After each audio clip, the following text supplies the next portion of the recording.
Okay, so hello, welcome everyone. I'm Julie Zuckerman, author of the Book of Jeremiah, and welcome to the October Literary Modiin author event. Before we get started, I'll say a couple words of introduction. Some of you have been here many times, some of you it's your first time, so welcome everyone. For those of you who aren't familiar, Modiin is a planned city in Israel, about halfway between Jerusalem and Tel Aviv, close to the airport, so come visit. We have a large population of English speakers here in Modiin. So in June 2019, I started Literary Modiin as a way to bring local Israel-based authors to the large community of English readers. And we had 3 in-person events before the pandemic hit, and then we switched to a virtual format, which allows us to hear from authors from all over and welcome you all from all over the world. Today's event is our 29th event. So, and I can see there's a lot of people here who have been featured at Literary Modiin events, are going to be featured at future Literary Modiin events. So welcome everyone. I'll share my screen for one quick second. You can just see the long list of books that we've heard about in Literary Modiin. We have our 3 books from tonight: A Remarkable Kindness, 3 Muses, and Lech. And many others. I'm going to send out a link to this page tomorrow so you can, it's actually 3 pages now, which is pretty cool. So you can go and check out all these books. Anyway, back to our event tonight. The format is that each author will speak for about 15 minutes. Thank you. So today I'm going to be talking about my debut novel, 3 Muses, which has been out about for a month. And the plan is I'm going to tell you a little bit about the story, then I'm going to read a little bit, and then I'm going to tell you a little bit about how I got here, because I'm kind of fond of saying that I just had my 65th birthday and this is my debut novel. So kind of out there with that. The title 3 Muses refers to 3 muses that came from the region of Boeotia in Greece, a slightly different mythology than at least I was familiar with. The 3 muses are song, discipline, and memory. And when I was thinking about putting together this novel, when I heard that those were the 3, I felt like lightning struck. I know it may not feel that way to others who are in the audience, but for me it was really exciting. The story is loosely a love story, but it's complicated. We start out with Janko Stein, a little boy growing up in Mainz, Germany, just before the rise of Hitler, and he and his mother and little brother end up in line to the gas chamber, and his mother saves his life by telling the SS officer that he can sing. And because he can sing, he's pulled out of line, and he spends the rest of the war singing for the commandant who murdered his family. Janko, you may not be surprised, is loosely associated with song, and for him, song and music are terribly fraught. They're the means to have saved his life, and also they're totally associated with how his family was murdered. He eventually gets to America and changes his name to John Curtin and becomes a psychiatrist. His training psychiatrist is named Dr. Roth, whom you'll hear about. And John goes, he's at a medical meeting in Paris, a meeting of the Mental Health Association, the Worldwide Mental Health Association. And his boss's wife thrusts a ticket into his hand to go see the ballet, which he doesn't want to know because he cannot be around music. But he has to go because it's boss's wife. And he falls in love with the ballerina whom he sees. Her name is Katya Simonova. Katya started out as Catherine Silman. She grew up in Queens. Her mother was killed at a very early age. And her father and maid and aunt get her ballet lessons to try to distract her from her sorrows. She has a great talent for it. She comes under the tutelage of Boris Yannikov, who is her choreographer and eventually takes control of her life, both sexually, creatively, all those things. And he changes her name to a fancy Russian name with a lot of pressure on her to perform. Her name is Katya Simonova.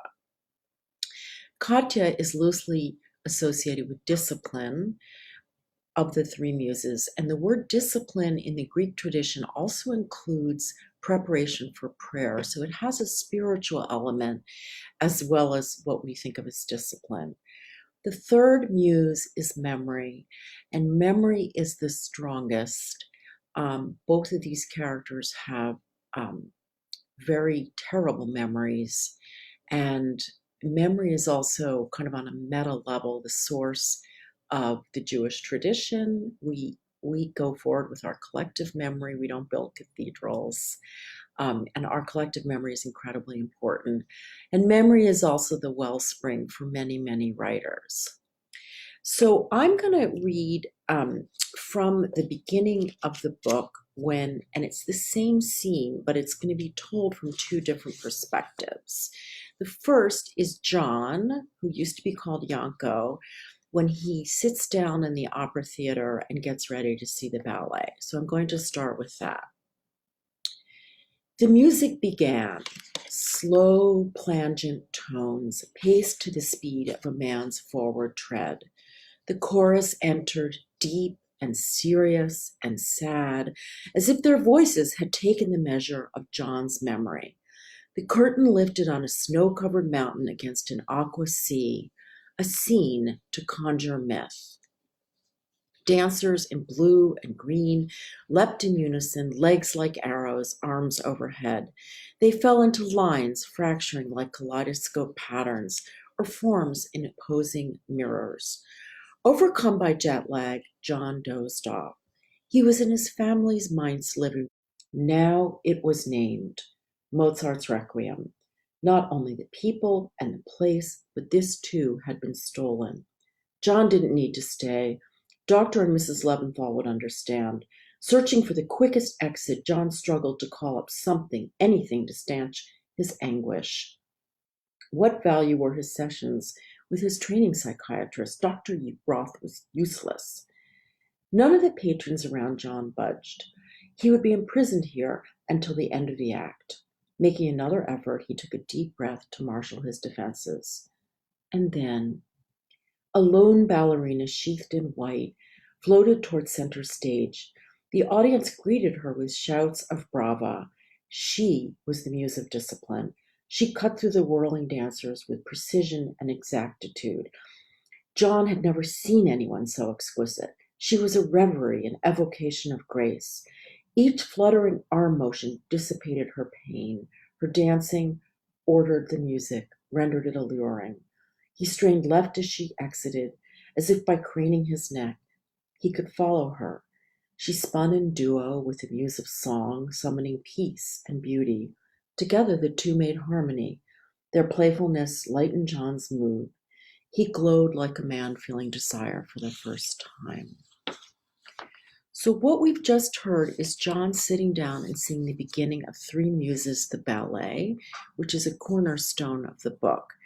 And now we're going to experience that same feeling, except from Katya as she's about to go on stage. Lars, playing the old faun, stood with Katya left her butterscotch house dress with the white rickrack. For years, Katya kept up an ongoing monologue addressed heavenward, as if her soliloquies could coat the void that was Mama. Places, the stage manager called.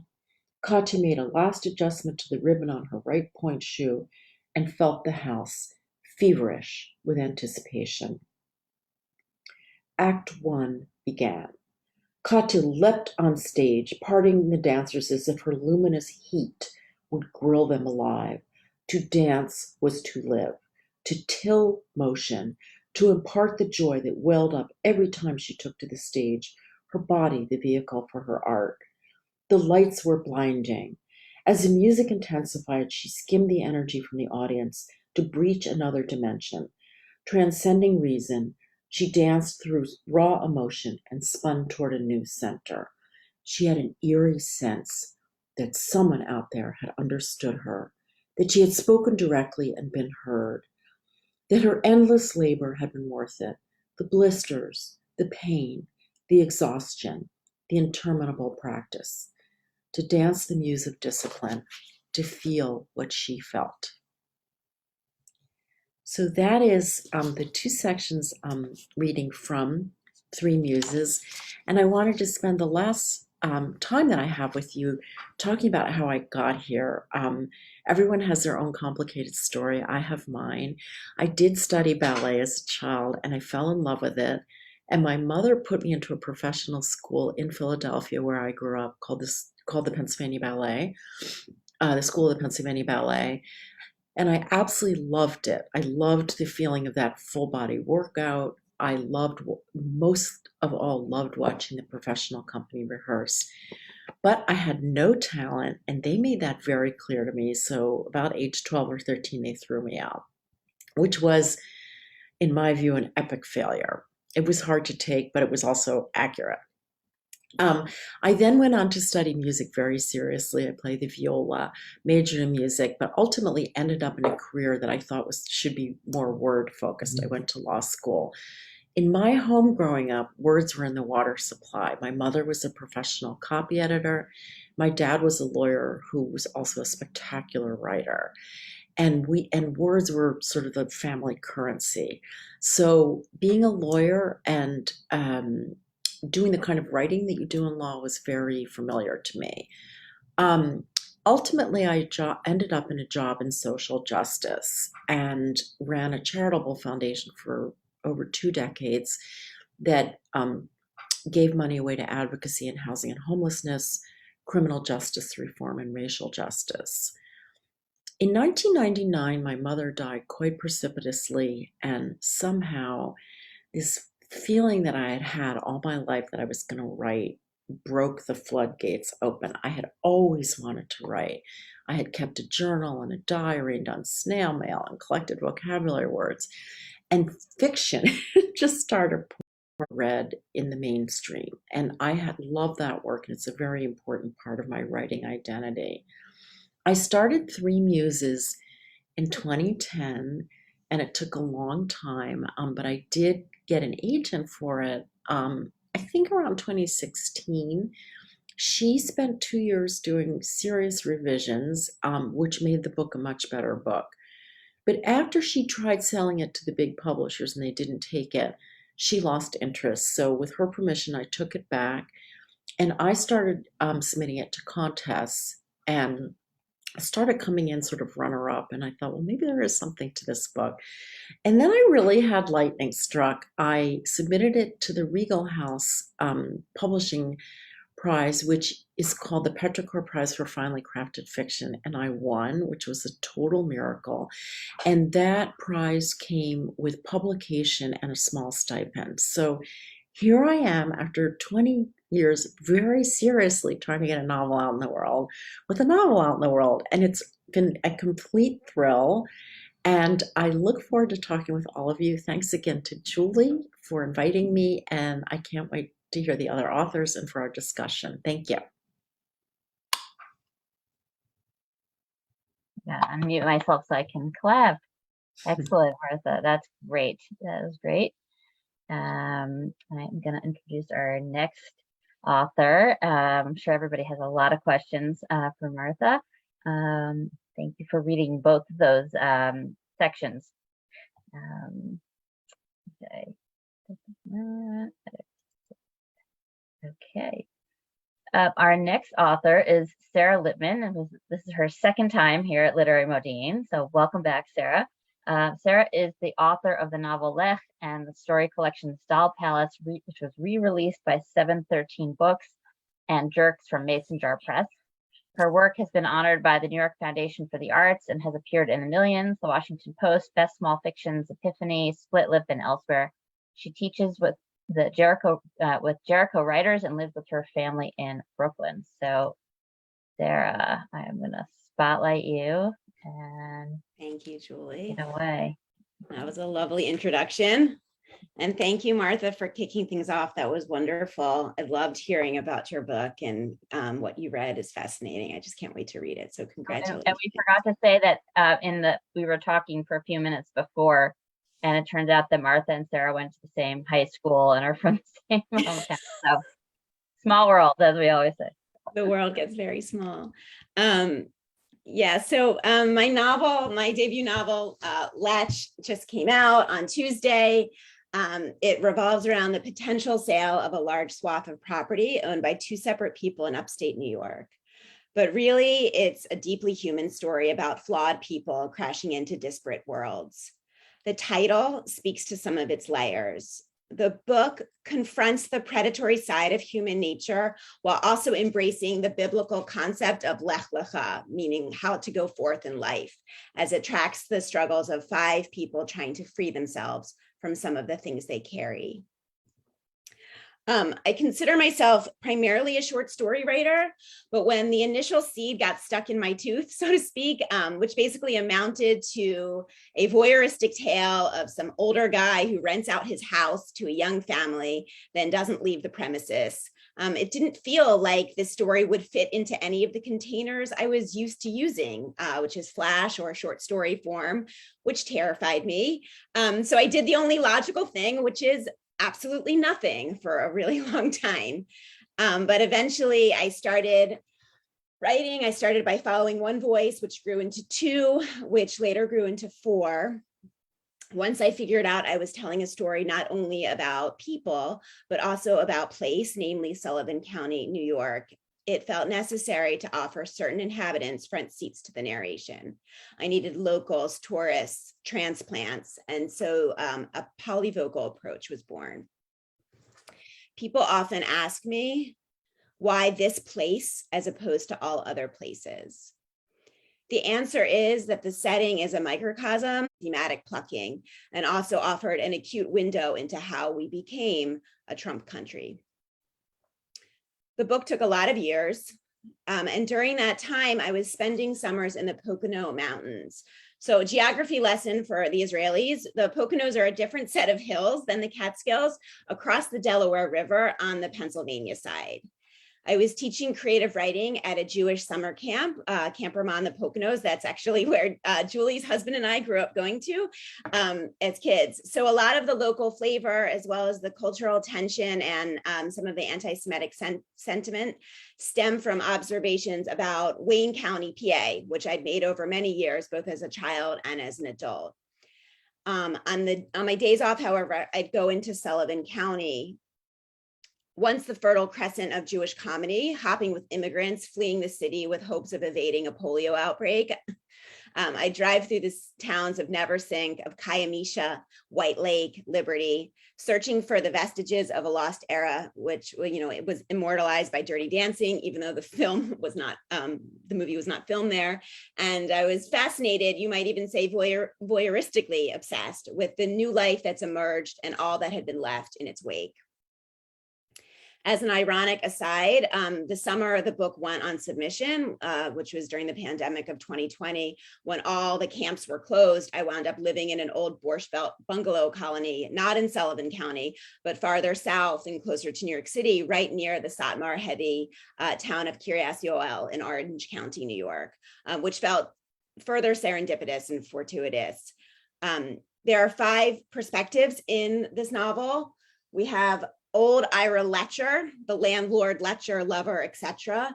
There's Noreen Murphy, local real estate agent trying to finagle the property sale. Her daughter, Paige, who's trying to get out of the town of Neversink and make her way to Florida. Beth Barkman, the ambivalent Manhattan mother living on Ira's property for the summer. And then we have the fringe character, Svi. Who is Svi? Some 20 years ago, long before the novel even begins, an unknown Hasidic woman drowned on Tisha B'Av on Ira Letcher's property. Yeah, probably. Svi, Why can't I hear? I'm sorry? Yeah, it's unmuted by accident. Okay. I just It's okay. Svi had been her young child at the time, Oh, and he's sorry, now Svi. supplying drugs to the insular community in which he feels trapped.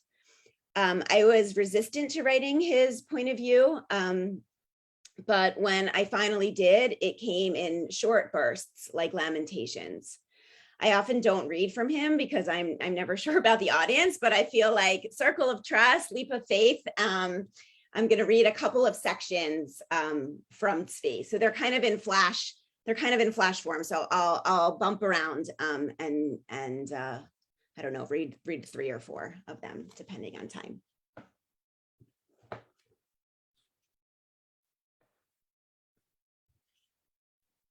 See how he's ended up here on everyone's speed dial, rolling bones in a converted barn, is both long and short. The short is, it's a summer gig. He's got couches in Williamsburg to crash on through winter. The short is, he's got cash, but no urge to settle. The short is, people find each other, and he's found a lost few, up a Corseam, all of them. And if they can stick together, that will make all the difference, if only for his mother, Chaya Block, of blessed memory. No one told him, but he knows. His mother was trying to leave. He knows this like he comes, a mist in the air, in the outline of strangers. He'll make eye contact and his lids will water. It's not like seeing a ghost. His mama is no Dybbuk, but an aura.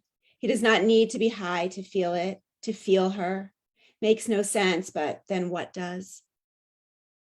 The long of it is more tangled and confusing. It trips him up. Svi still clings to the rituals into which he was born out of habit, as an insurance policy, to ground him in all that's unknown. He's been told not to question. There are blessings for everything. He unclips his phone from his belt, lays it on the table beside a sandwich of bills. Again, he washes, right hand, right, left, right, left, returns his two-handled cup beneath his bed, his beard trim, his payas twisted yet tucked, allowing him to keep one foot in each world. Like this, he passes.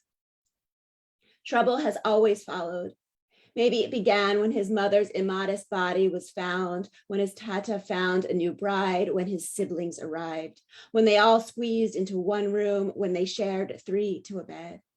Maybe it was when Freya got burned, his younger sister, the baby, hot oil dissolving the skin on her limbs when a pot tipped over on Shabbos. In every act, the hand of God, as if it weren't a case of no one paying attention. Who would marry her now? When one rabbi had enough of him, he bounced. From yeshiva to yeshiva, no one could touch him. His first sin, empanadas, then fried shrimp.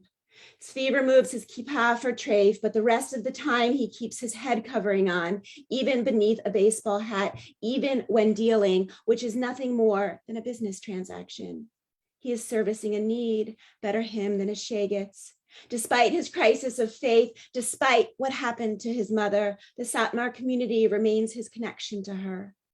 3 times a day he prays, that is, he moves his lips. Like the secular world with their lyrics to American Pie, the song comes on and without even thinking, you sing it. So that's the first one.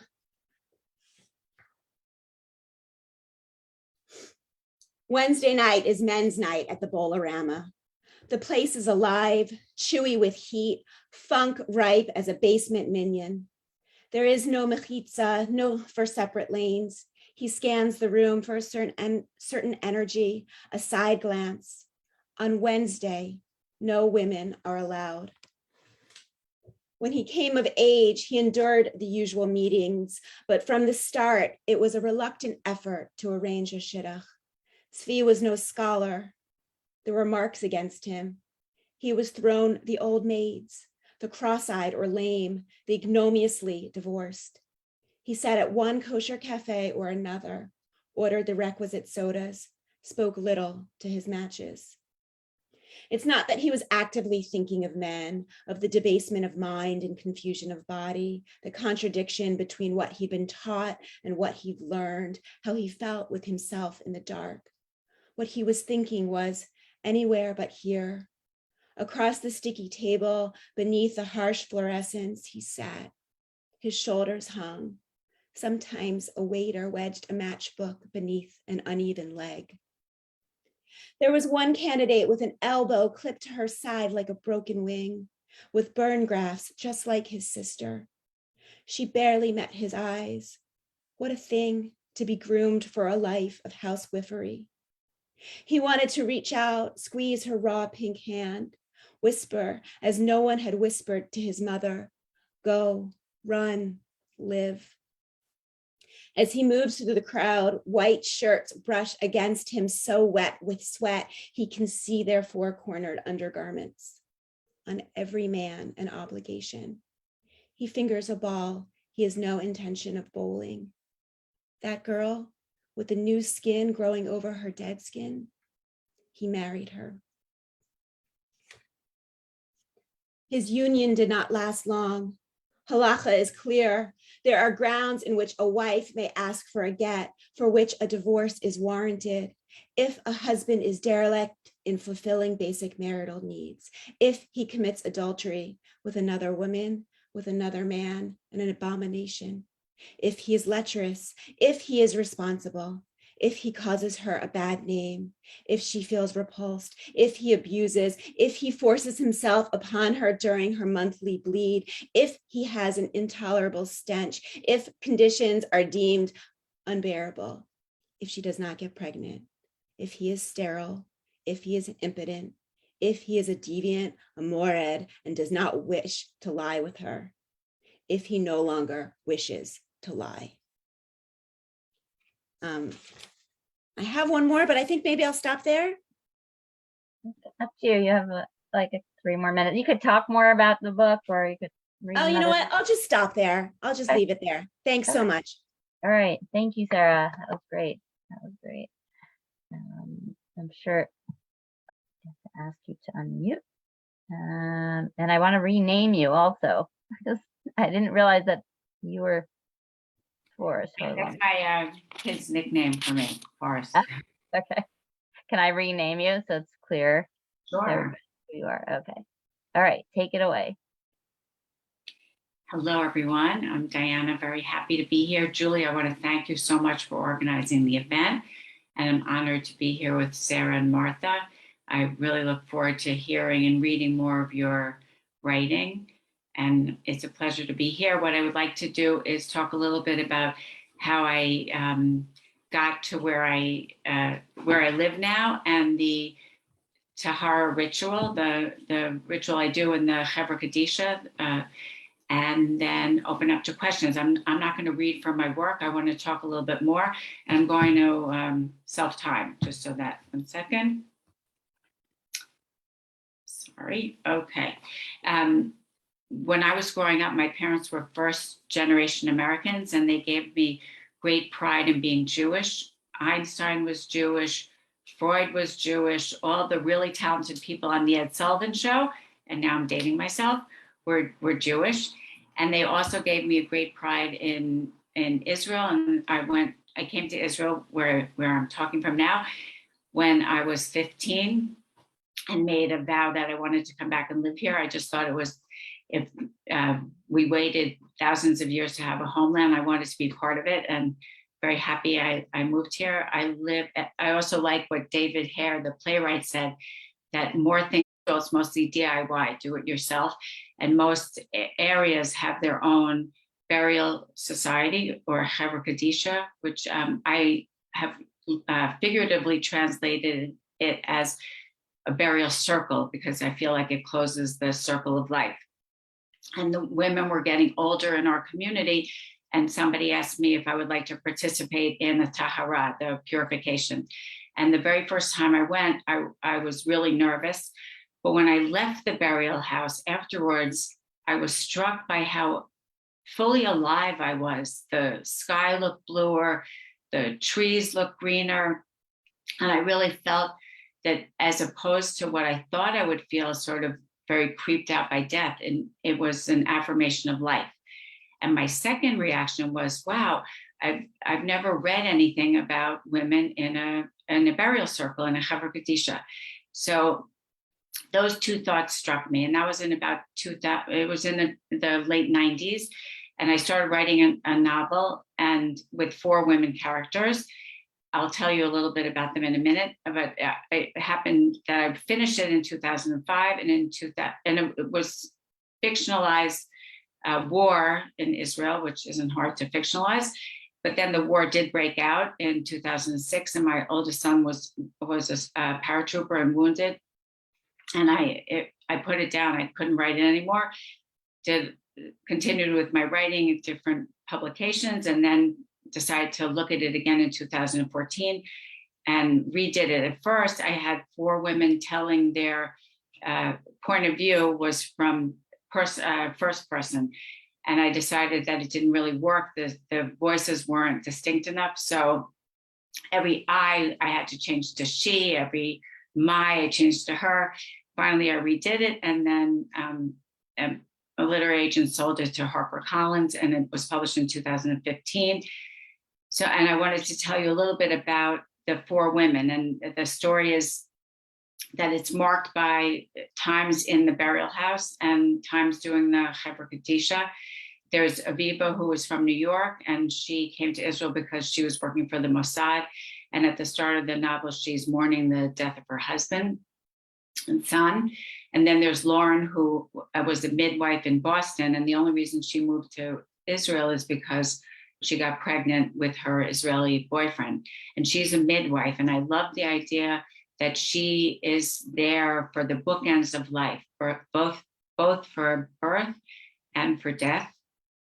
And it's great because now there actually is a midwife who is a member of our Chevra Kadisha, and she adds a lot to it. And her best friend Emily, moved after her because she got divorced and she didn't know where else to go. She moved to Israel. And finally, there is Rachel, who's a younger woman. She grew up in Wyoming, and she moves to Israel because she felt so isolated and lonely as a Jew in Wyoming.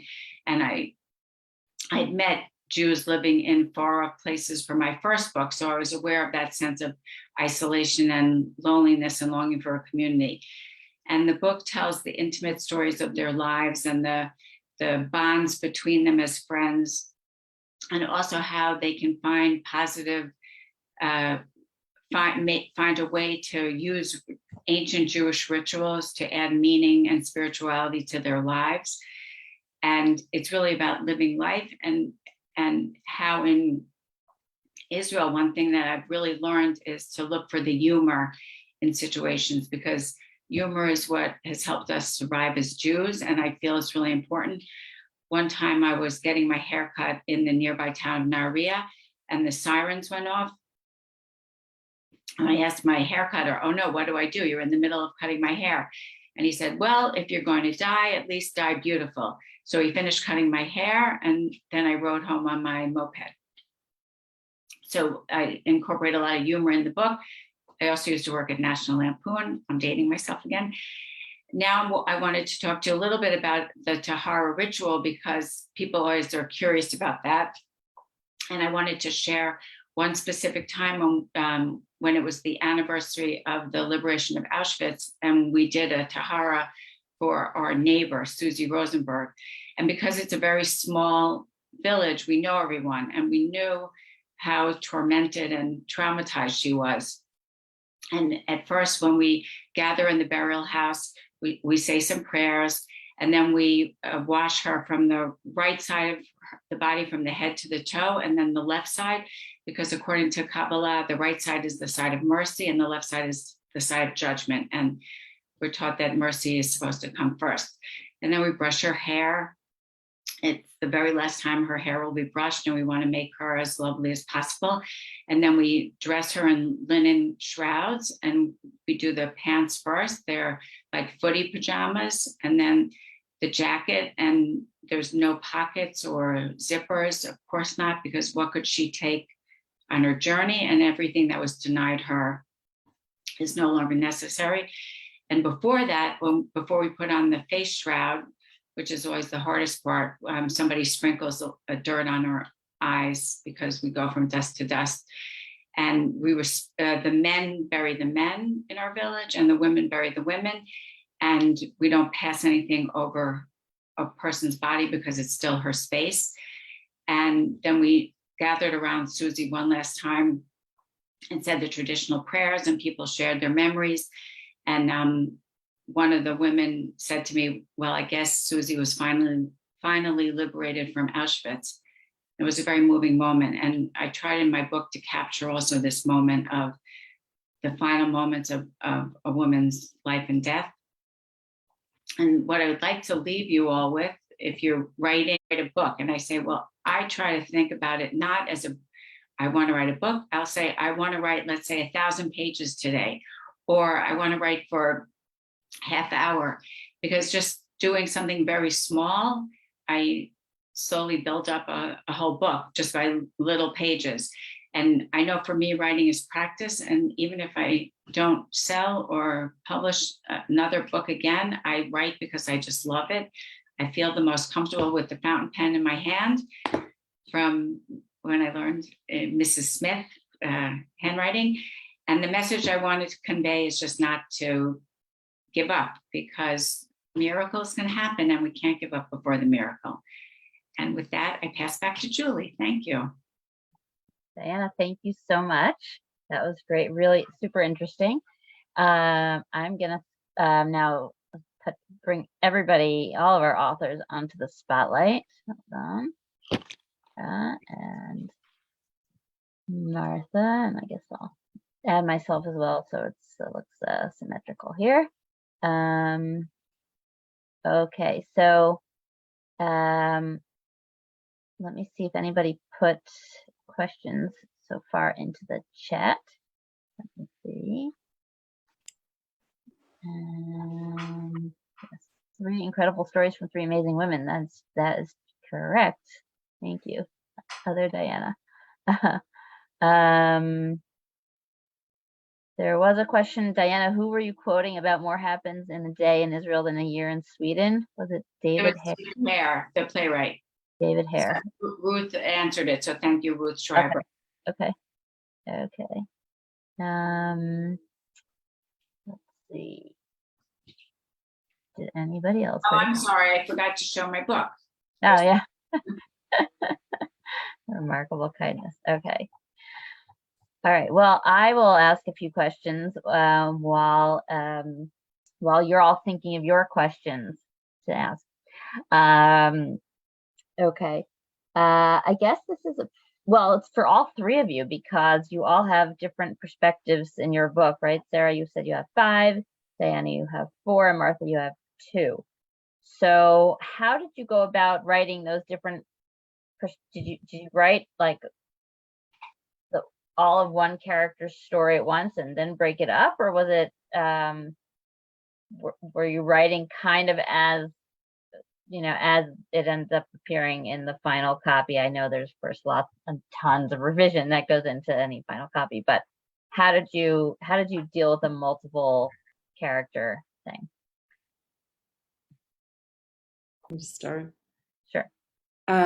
So I do have 2 perspectives. It's John and Katya, but I realized partway through that I needed a childhood perspective and an adult perspective. So the revisions for me were about this is not an omniscient third. This is really a close-in third-person narrative, meaning you're in their head and you know what they know, but you don't know more than that. So the challenge for me was getting in the children's head and trying to think like a child and write like a child when they were children. So in a way, I feel like there are 4 perspectives: the 2 children and the 2 adults. Yeah, I mean, I'm happy to talk about my kind of wonky process, which is, I alluded to a little bit, which is I started with one voice, and then there was another one. And yeah, I didn't, I sort of went into this book, wouldn't necessarily recommend it, but completely impressionistically and just sort of following intuition. So then once I arrived at this juncture of, oh wait, but there are going to be definitely 2 other voices, then again, they just sort of started to alternate. And I think it was just, again, sort of trying to follow those sort of gut impulses of when to switch, when you feel like you've nailed a beat and it's time to switch. The last voice, the voice that I read from you today, came in very late. I mean, the book had already been accepted for publication. And I realized actually a friend of mine, my friend Ziva Bukai, a wonderful writer, had read it. And she said, Svi had always been in the book, but he never had a direct, point of view. And she kind of hit me right where it hurt, in terms of you really have to go there. And so once I did, that was sort of they were sort of flash sections that I just kind of braided through, but the rest of the book had already been written. So that's how it arrived structurally. I really don't remember. It's a total blackout. I have to admit, I think I wrote it chronologically, but each woman, I knew in my head a story arc, and I guess I just I just said, okay, now I want to do a scene that takes place here, and that's how I did it. And I saw a question, and I'm very sorry why I named it A Remarkable Kindness. I forgot to say that doing a tahara is considered the greatest act of kindness in Judaism, because the dead can never thank you. And that was the original title of my book, The Dead Can Never Thank You. But people said it sounded too much like a ghost book. And then the next title was The Women's Burial Circle. And the editor said it sounded too much like an anthropology book. So she thought that would be a good name, a remarkable kindness, because it is an incredible kindness. In America and around the world, some people don't even say that they're members of a Chevra Kadisha. It's sort of like Burial Circle Anonymous, because you just want it to be a pure act of kindness. Okay. We have a question. It says from Eliana Halivni, but I know it's Diane Halivni. So hi Diane. What writers inspire you or frustrate you in a good way? That's for me? For everybody. Question for all. But you can go first. Oh, I just reread Sandra Cisner. I don't know how to pronounce her name. And a lot of, not only Jewish writers, of course, either, but I think about the writers that I'm trying to directly respond to in this book are both obviously somewhat inspirational on many levels. They've been deeply influential, but they also, frustrate me to no end. And so I think that using that kind of tension and pushing against, pushing against those writers, to me, that was energizing for my own work. Yeah. So I just first wanted to respond to Diana and say I have a close friend and mentor here in Washington, D.C. that wrote a book. Her name is Michelle Braffman, and she wrote a book called Washing the Dead, which is probably would speak to your book, I was thinking. I've spoken to her, Michelle. Yeah, I thought maybe you had. Yes. So I read a lot, and it's always hard for me to answer this question, but I would say the two Holocaust writers that most inspired me, or three, and in the sense of the absolute stark devastation of what happened, and also through this incredible love that permeates their books, are Aron Appelfeld, Arnost Lustig, who was, I believe, Czech, who got to Washington, D.C. It is much less well known than Appelfeld, but just extraordinary spare writing and a lot of love in those books. And then the great French writer André Schwartz-Bart, The Last of the Just. That book changed my life. I'm currently reading, I just had to pull it up because I can never remember the name of anything that I'm reading. I'm reading Imani Perry. She's a Black scholar at Princeton, South to America, which is really, really interesting. And it looks at each Southern state and the peculiarities of racism and whiteness and how they fit together. It's really, really interesting. And she mentions on it that she was raised by a Jewish father, which I didn't know. So interesting for this broadcast. I will get to the other question in a minute, but I did meet Michelle Braffman once, and she gave me the best writing advice I've ever gotten, which I may have said on this in this session other times, but I'll repeat it here for anybody who's new, which is always keep honing your writing, your craft. Like keep taking classes, keep honing, and that's what I did. I started taking more and more online classes after she told me that, and then which led me to meet a bunch of my friends who are on this very call. So thank you, Michelle. I don't know if she remembers meeting me. Martha, you can tell her. Okay. Well, maybe in Giorgio's cousin-in-law. Anyway, okay, let's go. Okay. Petsy is asking, how long did it take each of you to write your books? And do you always write at a specific time and in a particular place? Well, I am like a grocery store owner. I go to the grocery store, that's my office. I sit on my chair. I really wish I had some kind of contraption to tie me onto the chair so I don't leave. And I write. I don't wait for a muse or something. Sorry for three muses. I don't wait for one muse. I just write. And sometimes I tell myself I'm just going to write as badly as I can just to free myself. So, and that's what I do every day. It's practice. Yeah, I mean, this book took a long time. I alluded to that too. And it, was much longer and shrunk significantly in size.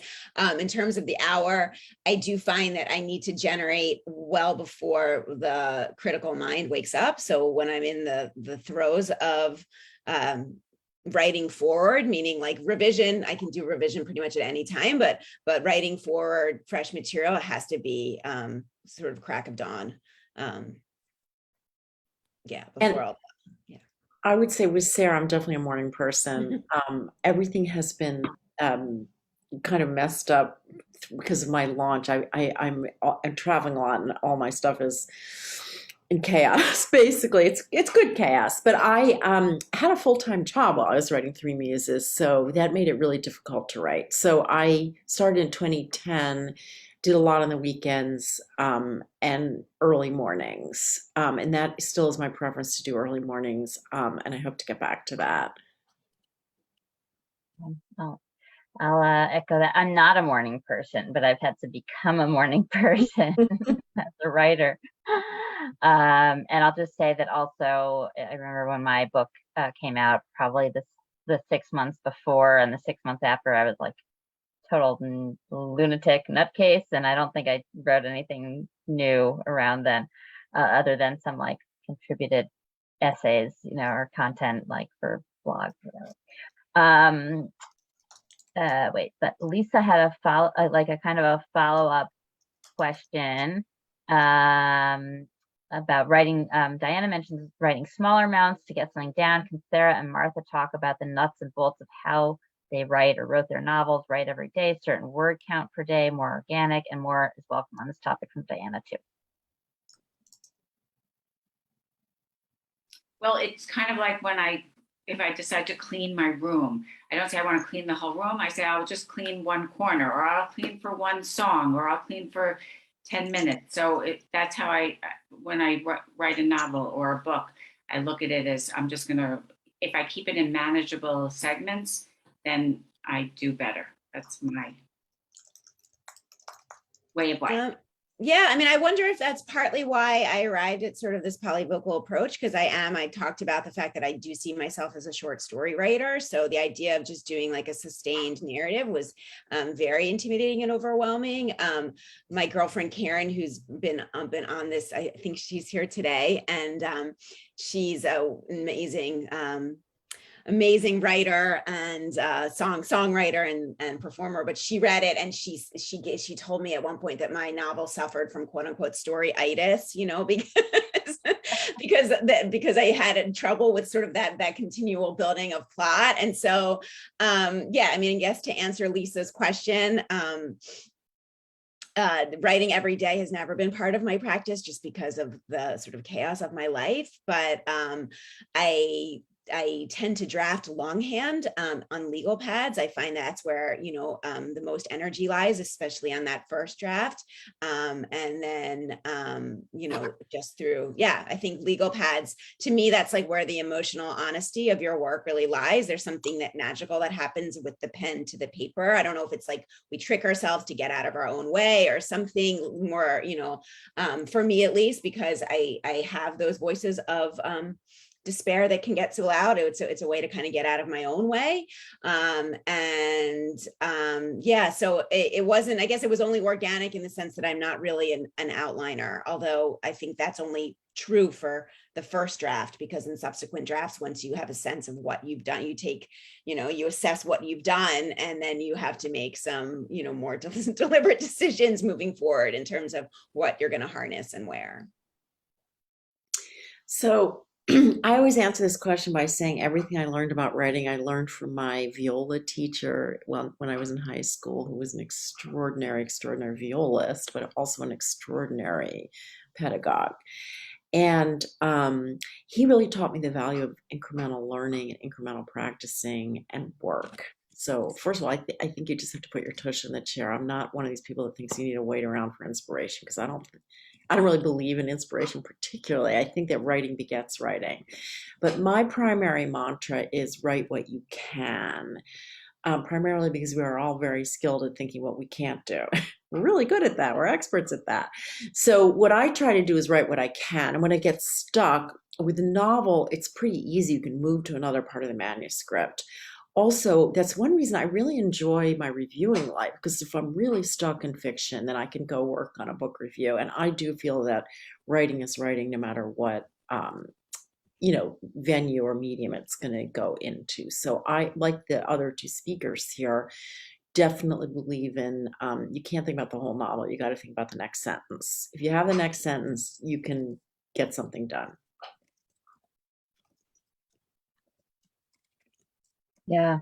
There was that the question also was asking about work, and I remember at the beginning of the pandemic when those of us who like to write in coffee shops, suddenly had to be writing at home with surrounded by family making noise. So that someone just try to get 300 words a day. So that was I was like, okay, I can do that, 300 words a day, or whether it's writing new stuff or revising. That felt manageable. But I would agree with Sarah that the writing by longhand.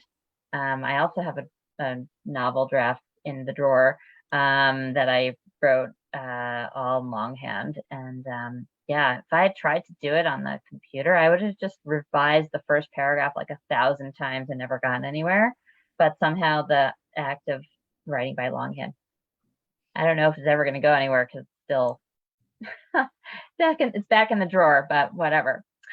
Okay, wait, there are some more questions in here.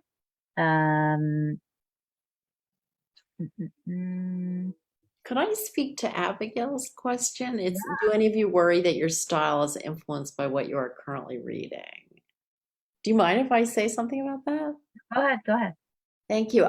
Yes is the answer to that. And so my book is about a ballerina, and I had to take a break from reading ballet novels. I was really, really nervous about that. Now I think I might have some more confidence, but I've had this interesting experience of, once the book was accepted for publication, then I could start reading again. I've found all this great stuff that would have helped me write my book, but I was too nervous to read them. What about Diana and Sarah? Do you want to answer that question? I didn't even see. I just love to read, and I gobble things up, and so just the words and sentences stay in my head, and very grateful for all the writers who've come before me. Yeah, I mean, I think I think obviously we've fallow times for our writing, fallow times for our reading as well. And it's always sort of a management, when you're in the throes of a book, I try to read, reading, but I'm not necessarily, reading in the same genre or reading in the same vein. I might be, reading something purposely, that's outside of that realm. But at the same time, I do feel like,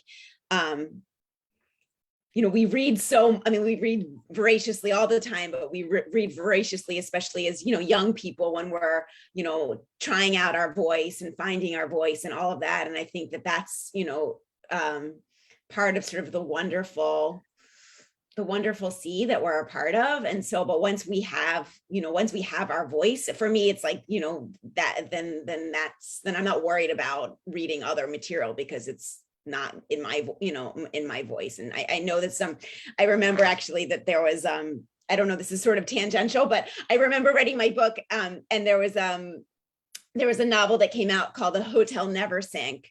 And I thought, oh my, do I read this book? Do I not read this book? It's in the same region. Oh my, and the fact is that, we each have our own voices and our own approach to any material, that there's really no, I don't worry about that, because we have to just own our own selves. Hold on, there's a question here I wanted to get to. I keep losing it. About if you identify as, what is it? I'm just answering Pessy Road. How long do you sit on that stool in the store? I was being literal that like a grocery store owner has to open the grocery store every day, whether a customer comes in or not. So I go into my office every day, whether I write well or not. I still have to go into my office. That was sorry, I wasn't clear about that. Thank you Yeah. for pointing that out. Okay. Okay. Diana Rosen's question was some think of labels as onerous. If you do identify yourself, do you use woman writer, Jewish writer, other? Does it help or hurt for the marketing of your work? Well, I'm proud to be a Jewish woman. I've always written about Jewish themes and always written about being a Jewish woman. So there I am.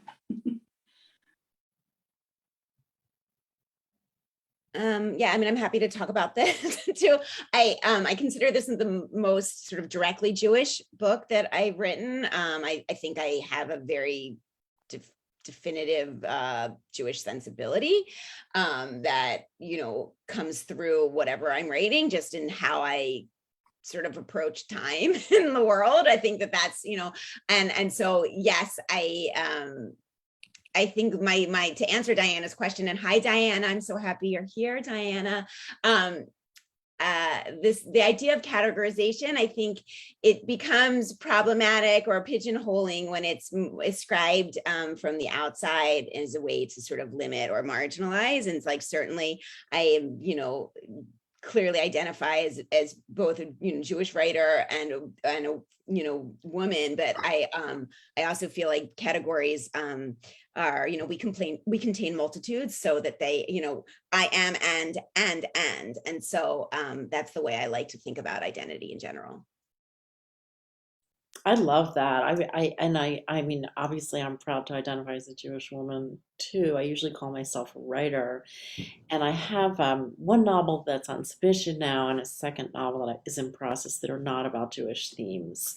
So I love that concept of we contain multitudes. Thank you, Walt Whitman, and also on the other hand, I want to claim all those labels because I don't think we should be marginalized. So sort of both of those things. Okay. There was a couple questions about where are your books available. So I'll just say they're available anywhere you can buy books online.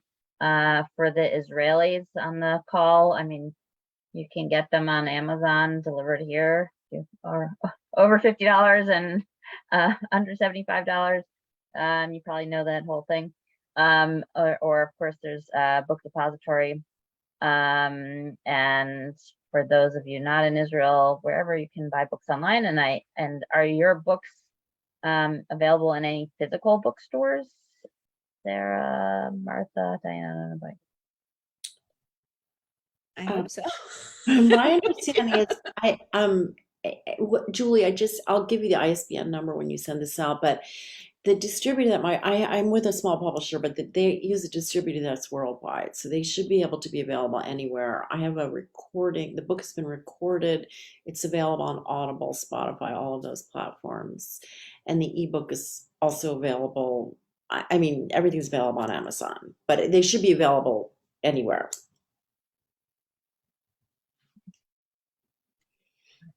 Jan writes as a question, how does the stream of consciousness in your head relate to the process of writing fiction? I ask because I can't imagine how to write fiction.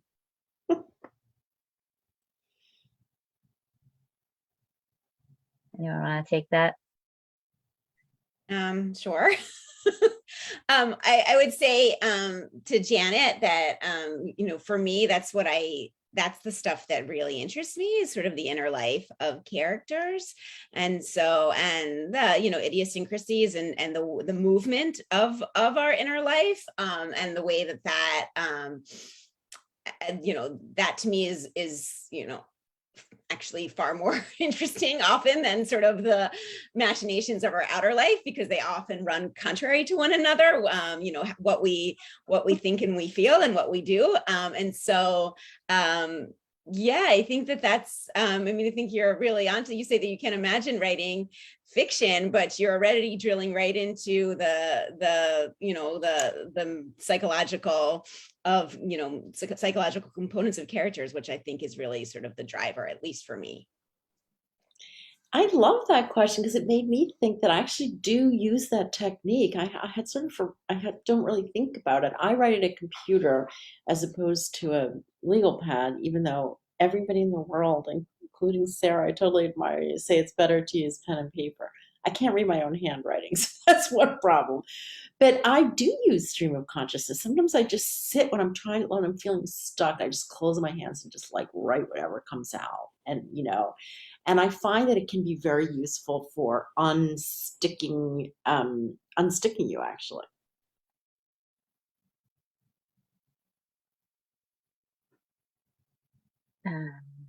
Okay, there's another question from Jolene. Were there any characters or chapters that you cut, and why? That's for all of you, I guess. Yes. I cut enormous amounts. I cut characters, I cut scenes. Yes, I cut a huge amount of backstory. I cut whole scenes that I thought were going to be germane. I cut ballets. In fact, I got stuck with Swan Lake, and then I decided that wasn't good for my book, so cut that and made up my own ballet. So yes to all of the above. Well, there's that famous story about Ernest Hemingway, that he wrote 1,000 pages for The Old Man and the Sea, and then cut it down to a very short novel. So we have to write more than I have to write more than. And Stephen King, his formula, I think, is to cut 25% of what he writes. I think that's the number. And he says to cut all the adverbs. Awesome. Yeah, I mentioned that my book had undergone serious liposuction. I think it was 106,000 words initially, and now it's like 78.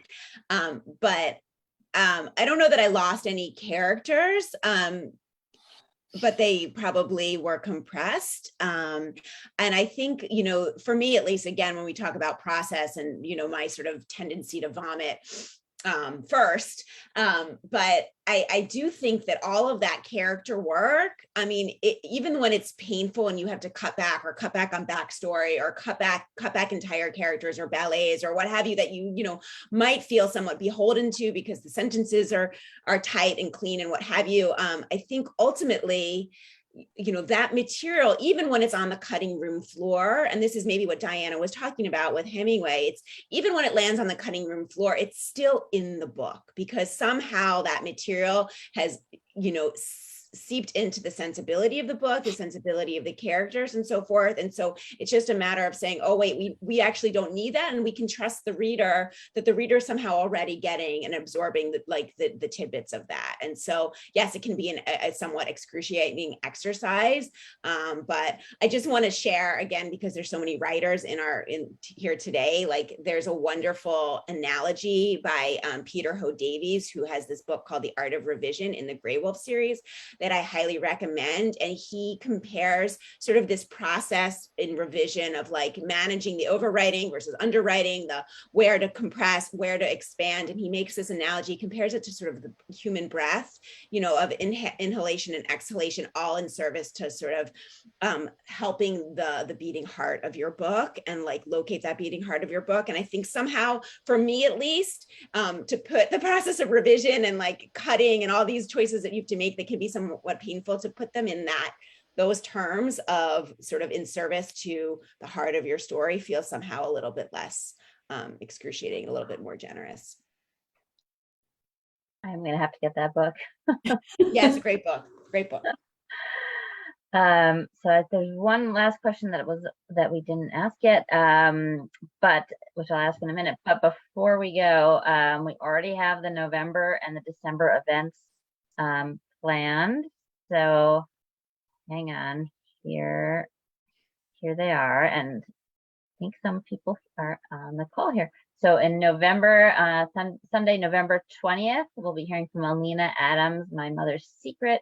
There's a subtitle of that. It's like something of the Jewish indigenous region. Michael Frank, 100 Saturdays, and Nancy Ludmer, who's here on the call. There she is. Hello, Nancy. Collateral Damage. And in December 11th, we have Allison Richmond and Shauna Edwards, who co-wrote The Thread Collectors. Anka Zulagi, I'm not pronouncing that right, I'm sure, Dreams Under Glass, and Ellen Mirapol. Ellen, I think you're here also. The Lost Women of Azalea Court, and that'll be Ellen's second time on Literary Modiin as well. So let me stop sharing now, but I'll send out the links to all of this tomorrow. And the last question was for the authors, are you available to come to book clubs and like by Zoom at no charge? So let you all answer that. It depends on the time. I've gotten up at 2 in the morning in Israel to talk at book groups. So if you could please do it not when I want to be asleep. Without charge, with pleasure. Yeah, I'd be happy to, of course. Of course. I am wildly enthusiastically yes. I would love to do that. I think book groups are wonderful. I'm in one, and it would be my absolute pleasure. And also, of course, with no charge. Oh, wait, there was one more question that came. By the way, same goes for me. No charge. Add me at your book club. My book's out for 3.5 years, and I'm still plugging away the marketing. Okay, wait. Abigail had one last question. If you write by hand, how do you keep order with all the paper so as not to lose any, but organize your writing? Sarah, you can take that one. Yeah, I wish I could show you the mess of my office, but so it starts like, again, this is a 10-year process or 8-year process. They start in they start like this, right? And I didn't think it was Martha who said your handwriting is illegible. My handwriting is completely illegible. So that's part of the the transcription, I think, is also like a built-in revision stage, because I don't know exactly what I've written to. So it kind of builds in the process of then, once you've written them on legal pads, typing them in kind of builds in a little bit of a level of revision. So I don't know. And then I just take it from there. I guess that's how I organize things, but I'm terribly unorganized. So. All right. Well, thank you everyone for coming. And those of you who are writers on the call, look forward to reading your work. I can send out a recording if you got here late. I'll send out a recording of this, as I always do. Good luck everyone with your writing, with your reading, and have a great, a good new year for those of us who just celebrated the new year. So, thank you again for Thank you, organizing Julie. it. So much. Thank you. It was such an honor to be with Diana and Martha. Really wonderful. Totally. It Wonderful was stories. joy. Thank you. Thank you. And Julie, such a generous host. Yeah. Appreciate it. And thank you all for being here. Great question. bye everyone. Bye.